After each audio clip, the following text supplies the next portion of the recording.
और नाव निहाल सिंह की बदकिस्मती देखो कि जैसे ही वो दरवाजे से निकल रहे होते हैं वैसे ही वो दरवाजा उन पर गिर जाता है। वो महारानी चंद कौर की बहू का बच्चा भी गिरवा देते हैं ताकि परिवार में से कोई उनसे लड़ न पाए सिंहासन के। जैसे ही दोनों आदमी भिड़ने वाली होती है, ये दोनों आदमी अंग्रेजों को अटैक करने के बजाय अपनी फौज की इंटेलिजेंस उनको दे देते हैं। महाराजा दिलीप सिंह, जिनको अपना साम्राज्य ही नहीं बल्कि कोहिनूर भी अंग्रेजों को देना पड़ता है। इसीलिए अगर आप किसी सिख से मिलो जो बहुत गर्व करता है अपनी विरासत पर, वो इसलिए है क्योंकि उनकी विरासत का एक समय इतना अपमान किया गया। तो बात है लेट 15th सेंचुरी की, जब पंजाब दिल्ली सल्तनत की लोधी डायनेस्टी का हिस्सा है। इस समय इंडिया में दो मेजर रिलीजन्स हैं, हिंदुइज्म और इस्लाम। करीब 900 सालों से ये दोनों रिलीजन साथ साथ चल रहे हैं, पर कुछ सालों के दौरान पिछड़े वर्ग के लोग जो इन रिलीजन्स में हैं, वो खुश नहीं है। क्यों? आइए जानते हैं। अगर हिंदुइज्म की बात करें तो पूरे समाज को ब्राह्मण जी डोमिनेट कर रहे हैं, और इस्लाम में लोधी डायनेस्टी के राजा बहुत स्ट्रिक्ट रूल्स फॉलो करते हैं, और वो लोग जो इन रूल्स को ना माने उनको सजा भी भुगतनी पड़ती है। और इसी वजह से लोग अपने ही धर्म से दूर जाने लगे। इसी समय दो पैरेलल मूवमेंट स्टार्ट हुई, हिंदुइज्म में भक्ति मूवमेंट और इस्लाम में सूफी मूवमेंट। पर प्रॉब्लम यह है कि दोनों भक्ति और सूफी संत अपनी अपनी मूवमेंट में अलग अलग चीजें कह रहे हैं, उनकी बातों में कोई सिमिलैरिटी ही नहीं है। इस वजह से एक नया रिलीजन बन ही नहीं पाया। अब जब 15th सेंचुरी नॉर्दर्न इंडिया में रिलीजन के मामले में ये चल रहा है, मिलिट्री फ्रंट में कुछ और ही स्टार्ट हो जाता है। पंजाब में अफगानिस्तान और सेंट्रल एशिया के कई रूलर्स फ्रीक्वेंटली इन्वेड कर रहे हैं। जैसे 1519 में बाबर ने इंडस नदी को क्रॉस करके पंजाब में इन्वेड किया। इसकी वजह से कई शहर उसके कब्जे में आ गए। और जब ऐसी इन्वेजन्स होती हैं, तो शहरों में बहुत लूटपाट होती है, जिसकी वजह से पंजाब के लोग बहुत इनसिक्योर महसूस कर रहे हैं। और यही समय है जब गुरु नानक जी की सीख के साथ सिखिज्म पंजाब में अपनी जड़ें मजबूत करता है। गुरु नानक जी का जन्म हुआ था 1469 में, और हिंदुइज्म को इस्लाम को समझने के लिए वो कई लंबी यात्राओं में निकल जाते हैं। और अपनी यात्रा से लौटने के बाद वो खुद की राह बनाते हैं। वो दोनों धर्मों से सीखकर अपनी खुद की फिलॉसफी बनाते हैं। अपने धर्म में उन्होंने बात करी सर्बत दा भला की, यानी कि सबके भले की, जहाँ उन्होंने कहा कि वो ऐसा समाज बनाना चाहते हैं जहाँ किसी के बीच भेदभाव नहीं होगा। गुरु नानक जी के बाद सिखिज्म में 9 और गुरु आए जिन्होंने इस धर्म को डेवलप किया।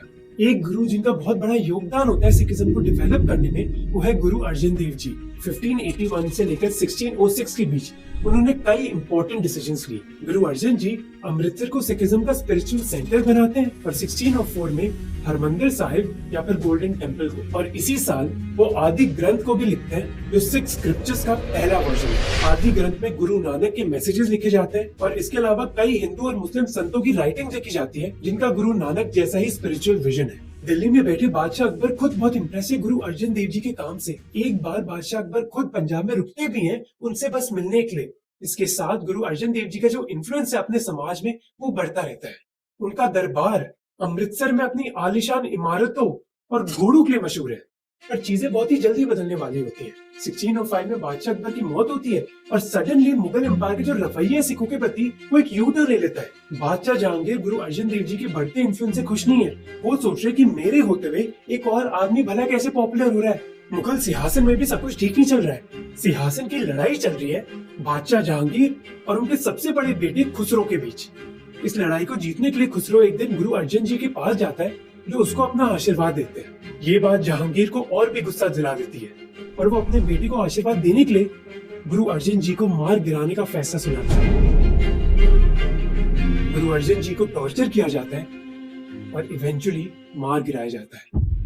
गुरु अर्जन जी को मार गिराने का फैसला एक टर्निंग पॉइंट होता है सिखिज्म के लिए, क्योंकि अब ये स्पिरिचुअल कम्युनिटी बस स्पिरिचुअल नहीं रहती, बल्कि वो एक मिलिट्री कम्युनिटी बन जाती है। सिखिज्म में ये चेंज सबसे क्लियर हो जाता है गुरु हरगोबिंद जी की लीडरशिप में, जो अपने पिता गुरु अर्जन जी के शहीद होने के बाद सिखिज्म के छठे गुरु बन जाते हैं। 1606 में गुरु बनने के बाद वो एक नया कॉन्सेप्ट इंट्रोड्यूस करते हैं, मीरी पीरी, जो एक बैलेंस है पॉलिटिकल और स्पिरिचुअल पावर के बीच। इसको दिखाने के लिए वो 2 तलवारें पहनते हैं। पहली तलवार है मीरी, जो पॉलिटिकल और मिलिट्री पावर को दर्शाती है सिख कम्युनिटी की, जो ये दर्शाती है कि अगर किसी ने हमारी कम्युनिटी के खिलाफ अन्याय किया तो हम अपनी मिलिट्री पावर यूज करेंगे।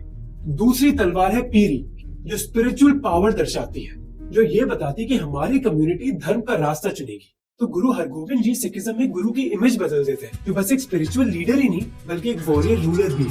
ये दिखाई देता है उनके कपड़े, पगड़ी और सिंहासन को देखकर। वो अपने साथ एक पालतू बाज भी रखते हैं अपनी शक्ति दिखाने के लिए। सिखिज्म में ये जो मिलिटराइजेशन का ट्रेंड होता है वो अगले कुछ गुरुज कंटिन्यू रखते हैं और इस मिलिटराइजेशन को सिखिज्म के 9वें गुरु तेग बहादुर जी आगे बढ़ाते हैं जब वो 1664 में एक लीडर बनते हैं। और इस समय मुगल बादशाह है औरंगजेब, पर औरंगजेब दूसरे बादशाहों से अलग है। वो एक कट्टर मुस्लिम शासक है जो कई स्ट्रिक्ट इस्लामिक लॉज को पास करता है, जैसे जिजिया टैक्स, एक ऐसा टैक्स जो बस नॉन मुस्लिम्स को ही भरना पड़ता है। 1675 को गुरु तेग बहादुर जी अपनी आवाज उठाते औरंगजेब के खिलाफ जब वो मजबूरन कश्मीरी पंडित्स को कन्वर्ट करना चाहते हैं। जब कई कश्मीरी पंडित गुरु तेग बहादुर जी से मदद मांगने जाते हैं तो गुरु खुले आम मुगल पॉलिसीज के खिलाफ आवाज उठाते हैं, जिसकी वजह से उनको अरेस्ट कर लिया जाता है। फिर उनको दिल्ली लाया जाता है जहाँ उनको बोला जाता है कि आपको इस्लाम अपनाना हो। गुरु तेग बहादुर जी ये करने से मना करते थे। इसके जवाब में 11 नवंबर 1675 को औरंगजेब ऑर्डर देता है गुरु तेग बहादुर जी को चांदनी चौक में मार गिराने का।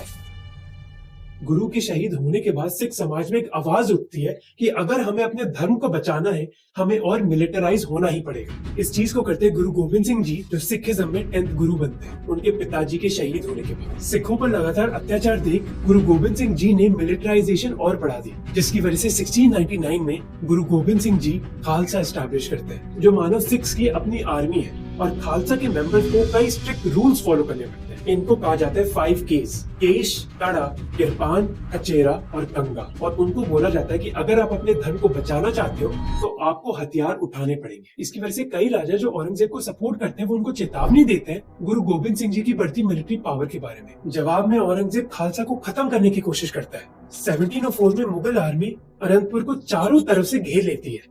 घेराव करने के बाद मुगल्स गुरु गोविंद सिंह जी को बचकर निकलने का रास्ता ऑफर करते हैं, बस एक शर्त पे कि उनको अनंतपुर सरेंडर करना होगा। पर मुगलों की ये बात मानने की बजाय गुरु उधर से छुपकर निकल जाते हैं। एक जटपुरा गांव पहुंचकर वो औरंगजेब को एक लेटर लिखते हैं, मैं आपके घोड़ों के खुरों के नीचे आग लगा दूंगा और आपको पंजाब का पानी तक पीने नहीं दूंगा। पर इससे पहले कि औरंगजेब और गुरु गोविंद सिंह जी के बीच लड़ाई सुलझे, औरंगजेब की मौत हो जाती 1707 में। फिर कुछ महीने बाद एक मिलिट्री ऑफिसर गुरु गोविंद सिंह जी को मार गिराता है। क्योंकि गुरु गोविंद सिंह जी किसी को सक्सेसर बनाते नहीं है, इसीलिए वो सिखों के लास्ट गुरु कहलाते हैं। पर उन्होंने एक मिलिट्री लेफ्टिनेंट जरूर चुना होता है, बंदा सिंह बहादुर, जो सिख फोर्सेस के नए लीडर बन जाते हैं। पर मुगल बादशाह फारूक सियर बंदा सिंह बहादुर को कुतुब मीनार के पास मार गिराते हैं। कई सालों में अब पहली बार सिखों के बीच कोई लीडर नहीं है, जिसका अंजाम ये होता है कि अब नॉर्मल लोग इस मूवमेंट को आगे बढ़ा रहे हैं और ये लोग 3 इंपॉर्टेंट डिसीजंस लेते हैं। पहला कि अब से सिखों का मेन सेंटर अमृतसर होगा। दूसरा कि गुरु गोविंद सिंह जी के बाद हमारे बीच कोई और गुरु बनेगा नहीं। और तीसरा कि चाहे हमारा कोई लीडर ना हो पर हम मुगलों के सामने सर नहीं झुकाएंगे। जैसे ही वो ये डिसीजन लेते हैं वैसे मुगल एम्पायर बहुत कमजोर हो जाता है। सबसे पहले नादिर शाह इन्वेड करके मुगल एम्पायर में बहुत लूटपाट करता है, चाहे वो शाहजहां का सिंहासन हो या फिर कोहिनूर का हीरा। नादिर शाह के बाद अफगानी अहमद शाह अब्दाली एक बार नहीं हिंदुस्तान को 8 बार इन्वेड करता है। 8 बार अटैक्स करने के बाद मुगल राज बहुत कमजोर हो जाता है, उनकी सारी धन संपत्ति लूट ली जाती है। अब अब्दाली कई बार सिख को भी अटैक करने की कोशिश करता है, पर खालसा की फोर्सेस हर बार पहाड़ों में छिप जाती है। इस सफलता के पीछे एक आदमी होता है, जस्सा सिंह आलूवालिया।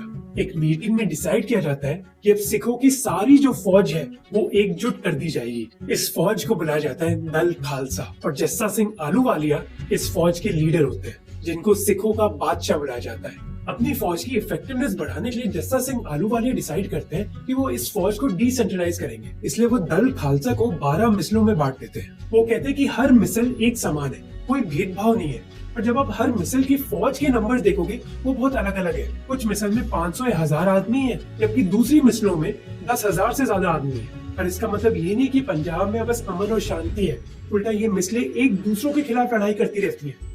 तो जस्सा सिंह आलूवालिया ने ये मिसलें बनाई थी यूनाइटेड रखने के लिए, पर उल्टा वो और डिवाइडेड हो गई। और इस चीज को एक आदमी बदलता है, सुकेश चकिया मिसल से रंजीत सिंह। 1780 गुर्जनवाला में महासिंह जो सुकेश चकिया मिसल के चीफ थे और उनकी बीवी राज कौर अपने इकलौते बेटे को जन्म देते हैं, रंजीत। छोटी सी उम्र में ही उनको स्मॉल पॉक्स हो जाता है, जिसकी वजह से उनकी लेफ्ट आंख काम नहीं करती और बचपन में ना वो लिखना सीखते ना पढ़ना। उस समय लड़कों को पढ़ाया नहीं जाता था, बल्कि उनको बस एक चीज सिखाई जाती थी कि एक सोल्जर कैसे बनना है। माँ ये बोलती थी, बच्चा हर मैदानी सुरखरू होई, यानी कि मेरा बेटा हर जंग जीते। इसी वजह से रंजीत सिंह ना कोई स्कूल जाते हैं और ना किसी ट्यूटर के पास, बल्कि उनका इकलौता स्कूल होता है जंग का मैदान।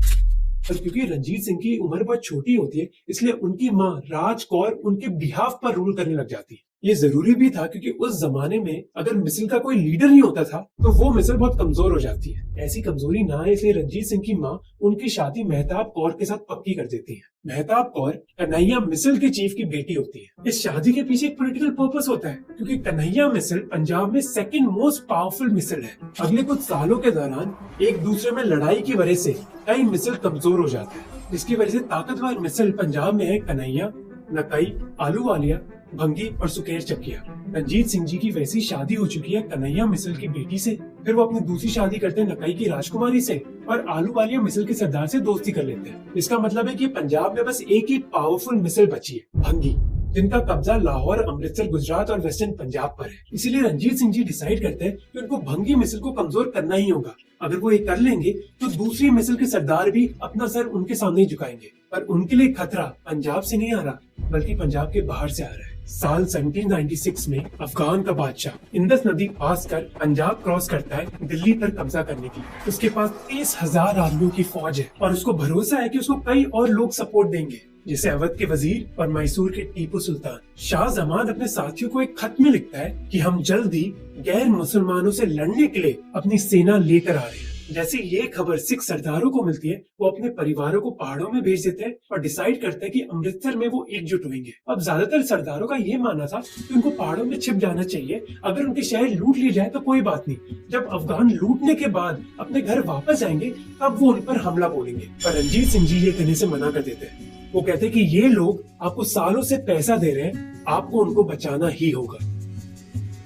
उनकी बहादुरी को देखकर बाकी सारे सरदार भी रंजीत सिंह जी को सपोर्ट देने लगे। बहुत जमकर लड़ाई हुई और रंजीत सिंह जी ने शाहजमान की फौज को मार गिराया। पंजाब के लोग अब रंजीत सिंह जी को एक लीडर के तौर पर देखते हैं क्योंकि उन्होंने ही अलग अलग मिसलों को यूनाइट किया शाहजमान के खिलाफ। वही काबुल में बैठा शाहजमान गुस्से से लाल हो रहा है, वो सिखों का नाम और निशान ही हटाना चाहता है, इसलिए 1797 में वो वापस हल्ला बोलता है। और इसकी जानकारी रंजीत सिंह जी को मिल जाती है अपने इन्फॉर्मेंट्स के जरिए, इसलिए शहर के 10 किलोमीटर बाहर ही वो शाहजमान का इंतजार कर रहे होते हैं। 3 घंटों की कड़ी लड़ाई के बाद रंजीत सिंह जी अफगानों को मजबूर कर देते हैं लौटने पर। फिर वो अपनी फौज को ऑर्डर देते हैं कि वो लाहौर की सारी फसलें काट दें ताकि अफगानी फौज को कोई खाना ना मिल पाए। इसकी वजह से अब अफगान फौज का उधर टिकना और मुश्किल हो जाता है और अब शाहजमान मजबूर हो जाता है सिखों के साथ बातचीत करने के लिए। पर शाहजमान भी चालाक है, वो सिखों के बीच दरारें क्रिएट करने की कोशिश करता है। पैसे और जमीन का लालच देकर वो उनको अपनी साइड करना चाहता है, पर एक आदमी ये होने से रोक देता है, साहिब सिंह बेदी। साहिब सिंह बेदी जी गुरु नानक जी के 10th जनरेशन के डिसेंडेंट है, जिसकी वजह से उनका एक बहुत बड़ा इन्फ्लुएंस है सिखों के बीच। वो सभी सिख सरदारों की ओर से बोलते हैं कि हमने अपने तलवारों के दम पर अपना देश लिया था और इन तलवारों के दम पर ही हम इसको बचाएंगे। अब शाहजमान इधर फंस जाता है, ना सिख सरदारों पर लालच काम आता है और उल्टा काबुल में उसका भाई बगावत कर देता है। उसके अलावा उसके सैनिकों को कई समय से तनख्वाह नहीं मिली थी, इसलिए वो धमकी देते हैं लाहौर में लूटपाट करने की। ऐसे बुरे हाल में शाहजमान के पास बस एक रास्ता बचा, भारत छोड़कर अफगानिस्तान जाने का। जैसे ही ये खबर सरदारों तक पहुंची, वैसे ही रंजीत सिंह जी अपनी जमीन वापस लेने के लिए दौड़ पड़ते हैं। पूरे पंजाब में अब उनकी चर्चा हो रही है। पर जब वो अफगानों के खिलाफ लड़ाई कर रहे थे तब भंगी मिसल ने लाहौर पर कब्जा कर लिया था। पर लाहौर के लोग भंगी मिसल से खुश नहीं थे, इसलिए 1799 में लाहौर के सिख, मुस्लिम और हिंदुओं ने रंजीत सिंह जी को एक सीक्रेट लेटर भेजा कि वो चुपचाप भंगियों से उनका शहर ले लें। रंजीत सिंह जी की 2 शादियों की वजह से उनको कन्हैया और नकई मिसल का भी सपोर्ट था और मुहर्रम की रात जब लाहौर के लोग जश्न बना रहे तब रंजीत सिंह जी और उनकी फौज लाहौर को घेर लेती है। फिर वो लाहौर के किले की तरफ बढ़ते हैं। भंगी मिसल में 3 सरदार हैं, उनमें से एक सरदार किला को छोड़ने से मना कर देते हैं। इधर रंजीत सिंह जी डिसाइड करते हैं कि वो सरदार के खिलाफ हल्ला बोलेंगे, पर इधर सदा कौर उनकी सास उनको रोक देती है। वो उनको कहती है कि हमारे धर्म में एक इंसान की इज्जत करना, चाहे वो तुम्हारा दुश्मन क्यों ना हो, बहुत जरूरी है। वो रंजीत सिंह जी को समझाती है कि खून खराबे से नहीं बल्कि बातचीत से लोगों का दिल जीतो। वो एक सजेशन देती है कि क्यों ना उस भंगी सरदार को एक जमीन दे दे। वो भंगी सरदार इस बात को मान जाता है और किला छोड़ देता है। फाइनली 7 जुलाई 1799 को लाहौर किले के दरवाजे खुलते हैं 18 साल के रंजीत सिंह के लिए।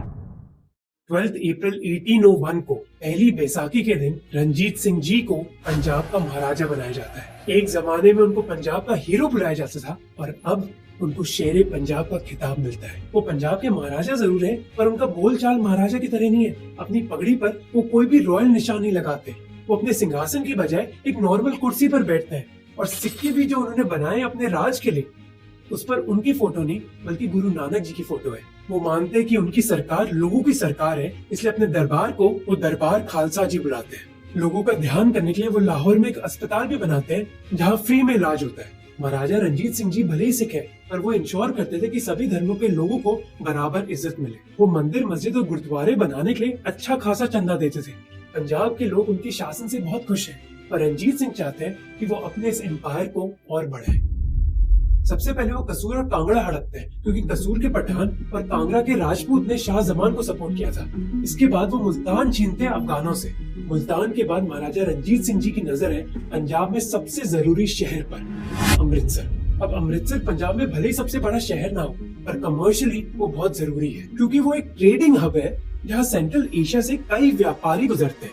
अमृतसर की सड़कों पर आपको कई तरीके की दुकानें मिल जाएंगी, रेशम हो, मसाले हो या फिर हथियार। इन सड़कों पर किसी चीज की कमी नहीं है। पर बात बस पैसों की नहीं है। अमृतसर सिखों के लिए एक बहुत अहम शहर है, क्योंकि उधर हरमिंदर साहिब है और खालसा का कोई भी लीडर असली पंजाब का महाराजा तभी कहलाएगा जब अमृतसर पर उसका राज हो। अमृतसर पर कई अलग अलग मिसलों का राज है और हर मिसल के खुद के टैक्स कलेक्टर्स हैं जो व्यापारियों और दुकानदारों को बहुत परेशान करते हैं। इसलिए अमृतसर के लोग खुद महाराजा रंजीत सिंह जी के पास जाते हैं कि आप अमृतसर पर कब्जा कर लो। महाराजा रंजीत सिंह जी अमृतसर के लोगों की आवाज सुनते हैं और अपना साम्राज्य उधर तक लेकर आ जाते हैं। वो अमृतसर में घुसते हैं एक आलीशान हाथी पर। अमृतसर के लोग उनको वेलकम करते हैं और खुशी के मारे उन पर सिक्के बरसाते हैं। महाराजा रंजीत सिंह जी हरमिंदर साहिब में स्नान करते हैं और वादा करते हैं कि एक दिन वो इसको वापस से बनाएंगे सोने के साथ। पर एक दिन हरमिंदर साहिब को पूरी दुनिया गोल्डन टेम्पल बुलाएगी। इन जीतों के बावजूद महाराजा रंजीत सिंह जी बहुत बखूबी जानते हैं कि वो अपने साम्राज्य को हल्के में नहीं ले सकते। 1803 में उनकी मुलाकात होती है कई ईस्ट इंडिया कंपनी के एक्स सोल्जर्स से। वो दंग हो जाते हैं ये देखकर कि ये सोल्जर्स बहुत ही इंटेंस ड्रिल्स कर रहे हैं बस एक लीडर की कमांड पर। वो ये समझ जाते हैं कि ब्रिटिश फौज की सफलता के पीछे बस एक कारण है, उनका डिसिप्लिन। अपनी फौज को इम्प्रूव करने के लिए वो ब्रिटिश आर्मी के कई सोल्जर्स को ट्रेनर के तौर पर हायर करते हैं और बाकायदा अपने सोल्जर्स को ब्रिटेन तक भेजते हैं ताकि उधर से वो सीख कर रहे। उनका मानना है कि जितनी उनकी आर्मी मजबूत होगी उतना मजबूत उनका साम्राज्य होगा। अभी पंजाब कुछ ऐसा दिखता है, जहाँ लाहौर और अमृतसर उनके कंट्रोल में है, दूसरे एरिया उनको लगान देते हैं। बस जीतने के लिए 6 और मिसल है जो सतलुज नदी के ईस्ट साइड पर है। पर पंजाब के बाहर सिचुएशन बहुत अलग है। पूरे हिंदुस्तान पर कब्जा अंग्रेजों का है। तो जहाँ महाराजा रंजीत सिंह जी सतलुज नदी को पार करके अपना एम्पायर बढ़ाना चाहते हैं, अंग्रेज भी सतलुज नदी को पार करके अपना एम्पायर बढ़ाना चाहते हैं। पर दोनों लड़ने की बजाय नेगोशिएशन स्टार्ट कर देते हैं। भला क्यों? क्योंकि यूरोप में घमासान चल रहा है। फ्रांस के नेपोलियन बोनापार्ट ने बड़ी मेजर यूरोपियन पावर्स जैसे ऑस्ट्रिया और रशिया को हराकर मानो यूरोप पर अपने झंडे गाड़ दिए। 1807 को नेपोलियन रशिया के साथ एक ट्रीटी भी साइन करते हैं, क्योंकि दोनों नेपोलियन और रशिया अंग्रेजों को कमजोर करना चाहते हैं। नेपोलियन रशिया को कहते हैं कि मैं आपके साथ लड़ाई नहीं करूंगा एक शर्त पर, अगर आप मुझे सपोर्ट करोगे अंग्रेजों को मात देने के लिए। पर नेपोलियन जानते हैं कि अंग्रेजों को कमजोर करने का रास्ता हिंदुस्तान से गुजरता है। तो जहाँ अंग्रेज नेपोलियन और रशिया से डर रहे, महाराजा रंजीत सिंह जी अंग्रेजों से डर रहे, तो वो दोनों सोचते कि क्यों ना हम दोनों एक ट्रीटी साइन कर लें। इसीलिए 1809 को ट्रीटी ऑफ अमृतसर साइन होती है। ये ट्रीटी कहती है कि सतलुज नदी अब ब्रिटिश और सिख साम्राज्य के बीच बाउंड्री है और अंग्रेज रंजीत सिंह जी को पंजाब का महाराजा मानते हैं। और महाराजा रंजीत सिंह जी अंग्रेजों के खतरे से तो बच गए, पर एक चीज है जो उनके हाथ लगी नहीं है, कोहिनूर का हीरा। 1810 को महाराजा रंजीत सिंह को खबर मिलती है कि काबुल में एक पावर स्ट्रगल चल रहा है। 2 मेन किरदार जो काबुल की राजगद्दी की लड़ाई कर रहे हैं वो है शाह शुजा और शाह महमूद। और दोनों महाराजा रंजीत सिंह जी के पास आते हैं उनकी मदद मांगने के लिए। जहाँ एक तरफ शाह शुजा पर्सनली पंजाब आते हैं उनसे बात करने के लिए, वही शाह महमूद के वजीर महाराजा को 9 लाख रुपए का लालच देते हैं शाह शुजा को हराने के लिए।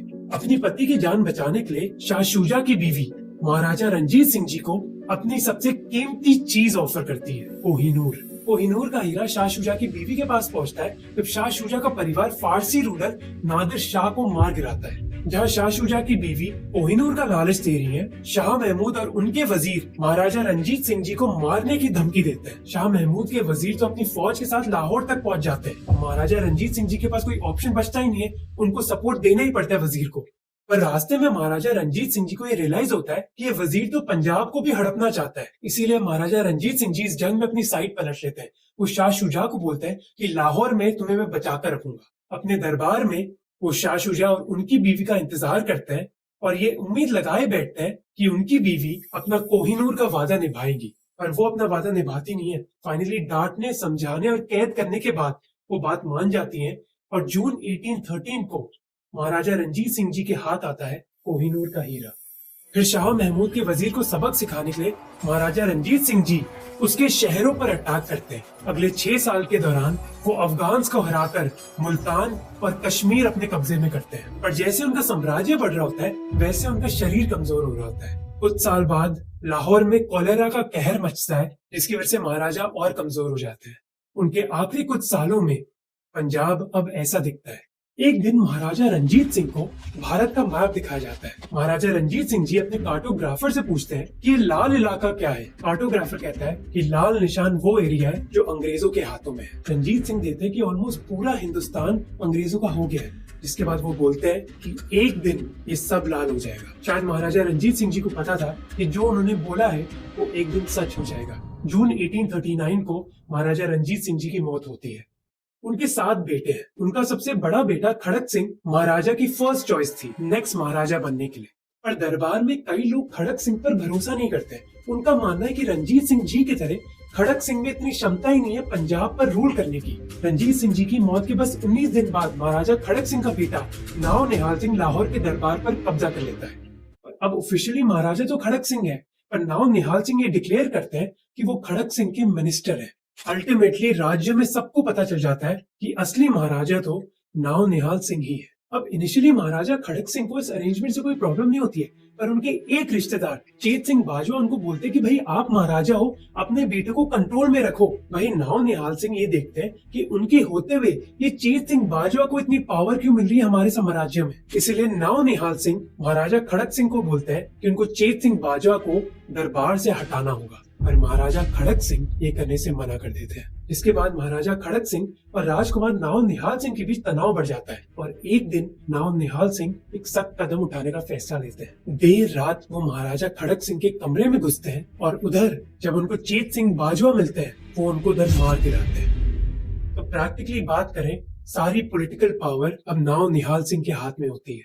1 साल बाद 5 नवंबर 1840 को महाराजा खड़क सिंह की मौत होती है और नाओ निहाल सिंह नए महाराजा बनने ही वाले होते हैं। पर कहते हैं कि life is stranger then fiction. जो चीज आप कहानियों में नहीं लिख सकते वो असल जिंदगी में हो जाती है। पर ऐसा ही होता है नाओ निहाल सिंह के साथ। जब वो अपने पिताजी महाराजा खड़क सिंह की बॉडी के साथ लाहौर की गलियों पर अंतिम यात्रा के लिए निकलते हैं तो वो लाहौर किले के सामने एक आलिशान गेट रोशनी दरवाजा से गुजरते हैं। अब ये गेट है तो बहुत लाजवाब, पर उसकी हालत बिहार के एक ब्रिज की हालत की तरह है, यानी कि वो कभी भी गिर सकता है। और नाओ निहाल सिंह की बदकिस्मती देखो कि जैसे वो दरवाजे से निकल रहे होते हैं वैसे ही वो दरवाजा उन पर गिर जाता है और उधर ही नाओ निहाल सिंह की मृत्यु हो जाती है। ये इंसिडेंट सिख इतिहास में एक टर्निंग पॉइंट होता है क्योंकि अब लाहौर दरबार में भगदड़ मच गई है। नाओ निहाल सिंह की मौत के बाद राजगद्दी पर कौन बैठेगा इसके लिए अफरा तफरी मच जाती है। रंजीत सिंह जी के 6 राजकुमार गद्दी के लिए लड़ाई कर रहे हैं और शेर सिंह जो दूसरे राजकुमार हैं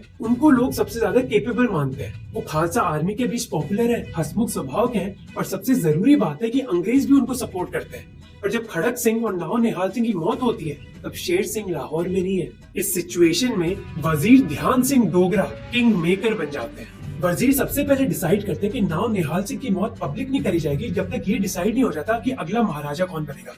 फिर वो तुरंत लेटर भेजते हैं शेर सिंह को ये कहते हुए कि आप तुरंत लाहौर आओ ताकि राजगद्दी आपकी हो पाए। पर इससे पहले कि शेर सिंह लाहौर पहुंच पाए, महारानी चंद कौर जो खड़क सिंह की विधवा और नाओ निहाल सिंह की माँ है, वो कहती है कि लाहौर की गद्दी पर तो वही बैठेंगी। वो कहती है कि उनकी बहू प्रेग्नेंट है और अगर उसने एक बेटे को जन्म दिया तो अगला महाराजा तो वो होगा, और जब तक वो बड़ा नहीं हो जाता सिंहासन पर वही बैठेंगी। अब वजीर चंद कौर को रोकने की कोशिश करते हैं, पर वो जवाब क्या देती है उनको कि अगर इंग्लैंड में एक रानी रूल कर सकती है तो पंजाब में भला क्यों नहीं। दिसंबर 1840 में चंद कौर ऑफिशियली पंजाब की महारानी बन जाती हैं और उनको बुलाया जाता है मलिका मुकद्दस।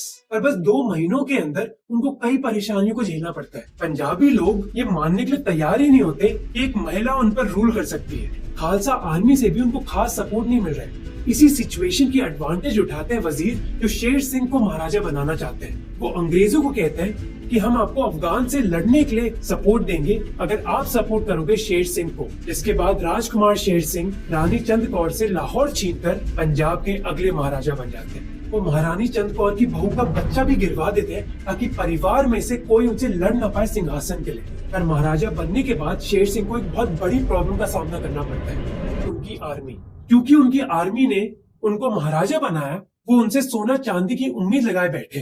पर जब शेर सिंह महाराजा बन जाते हैं तब उनको रियलाइज होता है कि उनके साम्राज्य में तो पैसा बचा ही नहीं है, जिसकी वजह से उनकी फौज शहर में बहुत बदतमीजी से पेश आती है। केवल 6 महीने के अंदर वो अपने सिपाहियों को करीब 1 करोड़ रुपए देते हैं, पर इससे भी प्रॉब्लम सॉल्व नहीं होती है।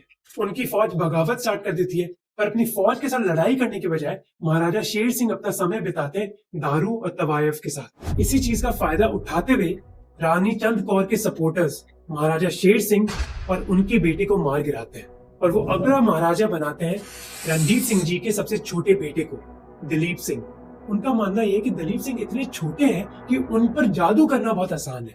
इससे बस केवल 6 साल की उम्र में दिलीप सिंह पंजाब के अगले महाराजा बन जाते हैं। और जैसे ही दिलीप सिंह महाराजा बनते हैं वैसी प्रॉब्लम स्टार्ट हो जाती है। परिवार के अंदर सब एक दूसरे के खिलाफ लड़ाई कर रहे हैं राजगद्दी के लिए, इसीलिए किसी के पास समय ही नहीं है ये सोचने के लिए कि साम्राज्य को चलाना कैसे है। और इसी वजह से पंजाब की आर्मी भी अब लाहौर दरबार की नहीं सुनती, बल्कि वो अपनी मनमानी करता है।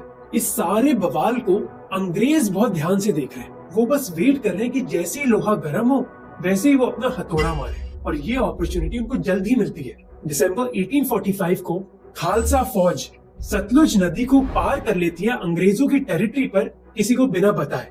इसी को बहाना बनाकर अंग्रेज सिख एम्पायर के खिलाफ एक जंग डिक्लेयर कर देते हैं और इससे स्टार्ट होती है पहली एंग्लो सिख वॉर। पर इस जंग में सिख्स बस अंग्रेजों से नहीं हारते बल्कि धोखे से भी। ये पता चलता है कि सिख फौज के कई जरूरी लीडर्स अंग्रेजों के लिए काम कर रहे हैं। वजीर लाल सिंह और कमांडर तेज सिंह सीक्रेटली अंग्रेजों को सपोर्ट कर रहे हैं।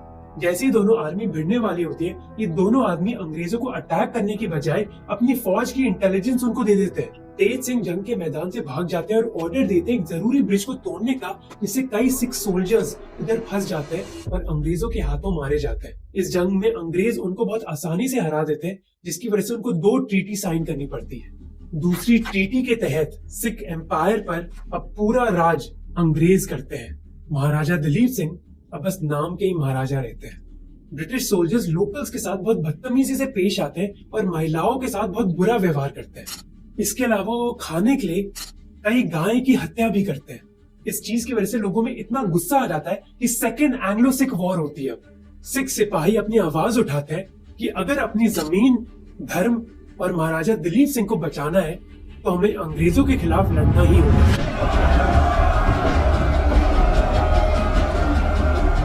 ब्रिटिश आर्मी एक प्रोफेशनल आर्मी है, उनके हथियार और स्ट्रैटेजी सिख आर्मी से बहुत बेहतर है। इसी वजह से गुजरात में हार के बाद सिख फौज सरेंडर कर देती है और मार्च 1849 में सिख साम्राज्य ऑफिशियली अंग्रेजों का हो जाता है। महाराजा दिलीप सिंह इस एम्पायर के लास्ट महाराजा होते हैं जिनको अपना साम्राज्य ही नहीं बल्कि कोहिनूर भी अंग्रेजों को देना पड़ता है। अगर आपको लगता है कि अंग्रेज बदतमीज थे, तो आपको नहीं पता कि उन्होंने महाराजा दिलीप सिंह के साथ क्या किया। अंग्रेजों ने पूरी तरह कंट्रोल ले लिया कि महाराजा बड़े कैसे होंगे। अपनी माँ से उनको अलग कर दिया गया और उनकी परवरिश की जिम्मेदारी एक ब्रिटिश कपल डॉक्टर जॉन लोगन, जो बंगाल आर्मी में एक सर्जन थे, और उनकी बीवी को दे दी गई। महाराजा की माँ को कैद कर दिया गया क्योंकि अंग्रेजों में डर था कि माँ महाराजा को ब्रेन वॉश कर देगी। चाहे भाषा हो, रहन सहन का तरीका या फिर वैल्यूज, दिलीप सिंह को हर चीज अंग्रेजों की तरीके से करवाई गई। अगला सेंटेंस जो मैं बोलूंगा वो शायद आपको दंग कर देगा। उनको इतना ब्रेन वॉश किया गया कि मार्च 1853 में वो क्रिश्चियनिटी में कन्वर्ट हो गए। एक बार खुद ध्यान से सोचो कि एक छोटा सा लड़का जो सिख एम्पायर की राज गद्दी पर बैठेगा, उसको क्रिश्चियनिटी में कन्वर्ट कर दिया जाता है। सिख एम्पायर के महाराजा जो महाराजा रणजीत सिंह जी की संतान है, उनको पूरा अंग्रेज बना दिया जाता है और अपनी माँ से अलग कर दिया जाता है। 1854 को हायर एजुकेशन के लिए फिर उनको इंग्लैंड भेजा जाता है। दिलीप को डॉक्टर जॉन लोगन बोलते हैं कि आप अपनी पढ़ाई के बाद इंडिया वापस आओगे, पर ऐसा होता नहीं है। कई सालों तक वो इंग्लैंड में रहते हैं अंग्रेजों की निगरानी में। ब्रिटेन पहुंचकर वो क्वीन विक्टोरिया के फेवरेट हो जाते हैं, जैसे मानो वो उनके ही बेटे हो। क्वीन विक्टोरिया तो उनकी पोर्ट्रेट भी बनवाती हैं। जब महाराजा दिलीप सिंह 22 साल के हो जाते हैं तो 13 साल बाद वो पहली बार अपनी माँ से मिलते हैं। इमेजिन करो, ये 13 सालों से उन्होंने अपनी माँ को नहीं देखा। उनकी माँ उनको फाइनली बताती है कि उनका क्या इतिहास है, उनका क्या वंश है, उनका क्या साम्राज्य है और अंग्रेजों ने उनके साथ क्या क्या किया है। अपनी माँ से मिलने के बाद उनको पता चलता है कि उनकी जिंदगी में हुआ क्या है। जो उन्होंने 13 साल में खोया है वो उनको पाने की कोशिश करते हैं। वो अपने साम्राज्य के बारे में पढ़ना स्टार्ट करते हैं, गुरु ग्रंथ साहिब पढ़ते हैं और पंजाबी सीखने की कोशिश करते हैं। जब महाराजा दिलीप सिंह को सारी जानकारी मिलती है तो वो अंग्रेजों से सवाल करना स्टार्ट कर देते हैं कि जैसे उनका साम्राज्य छीना गया है वो साम्राज्य उनको लौटाना ही होगा।